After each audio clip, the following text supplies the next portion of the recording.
Hi அன்பான உறவுகளுக்கெல்லாம் வணக்கம். எல்லாம் எப்படி நல்லா இருக்கிறீங்களா?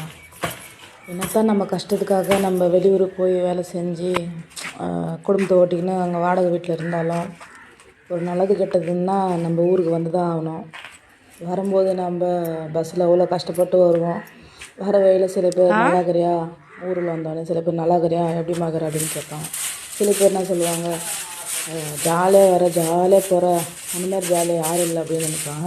நம்மளுக்குள்ளே இருக்கிற கஷ்டம் நம்மளே தெரியும். அதில் பஸ்ஸில் வரும்போது நொந்து கிந்து வந்து ஒரு நாள் 2 நாள் லீவ் போட்டு வரதே பெரிய விஷயம். இதெல்லாம் தாண்டி வீட்டு உள்ளே வந்து நுழைஞ்சால் வீடை பார்க்கவே ரொம்ப கஷ்டமாக இருக்கும். என்னடா நம்ம பார்த்து கட்டின வீடு இவ்வளோ இதுவாக இருக்கே, பாசடைஞ்சு போயிருக்கே, ஒரு மாதிரி இருக்கே அப்படின்னு பார்க்கவே பெஜாராகிடும். நம்ம வாடகை இருக்கிற வீட்டையும் நம்ம க்ளீனாக ஒரு படி எக்ஸ்ட்ரா நம்ம நல்லா இருக்குன்னு நினைக்கும் போது, நம்ம சொந்த வீட்டு நம்ம கஷ்டப்பட்டு கட்டின வீட்டை பார்க்கும்போது எவ்வளோ மன கஷ்டமாக இருக்கும் தெரியுமா? வந்து உள்ளே நுழைஞ்ச முகம் கழுவ முடியுமா, சாப்பிட முடியுமா, இதெல்லாம் பார்த்தா உட்காரவே முடியாது நம்மளால். அது போல் தான் எனக்கு வந்தோடனே பெஜாராக இருந்துச்சு. வந்து நோஞ்ச உடனே எல்லாம் க்ளீன் பண்ண ஆரம்பிச்சிட்டேன். பாருங்களேன், இவ்வளோ ஃபுல்லாக செடி ரொம்ப நிறைய வளர்ந்து போயிருந்துச்சி. எக்ஸ்ட்ரா பார்க்கவே ரொம்ப புதார் மாதிரி இருந்துச்சு. பாம்பு வந்தாலும் தெரியாது, எதுவும் வந்தாலும் தெரியாது.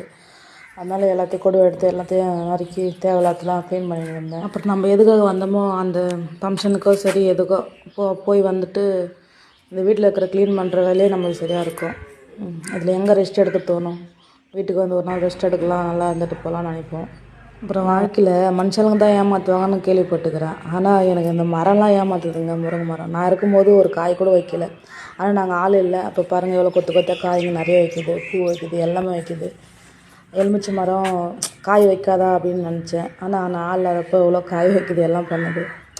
நம்ம அதை ஃப்ரெஷ்ஷாக பறித்து சாப்பிட முடியல. அது எப்போ ஊருக்கு வரமோ அப்போ தான் நம்ம பறிக்க முடியுது, எல்லாம் இது பண்ண முடியுது. அப்புறம் இந்த கத்தாழை வந்து நான் வேஸ்ட் பண்ண மாட்டேன்.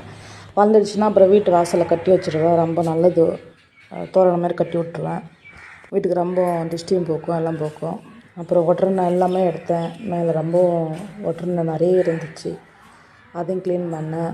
அப்புறம் வீடெலாம் க்ளீன் பண்ணி பெருக்கி எடுத்துக்கினேன் வீட்டையும். அதாவது நம்ம படும் கஷ்டங்கள் எதுவுமே அடுத்தவங்களுக்கு புரியாது. அந்த இடத்துல இருக்கிறவங்களுக்கு மட்டும்தான் அதோடய வலி கஷ்டங்கள் எல்லாமே தெரியும். மற்றவங்களாம் அதாவது குறை சொல்ல மனிதர்களுக்கு குறை சொல்ல தான் தெரியும், வாயறதுக்கு வழி சொல்ல தெரியாது.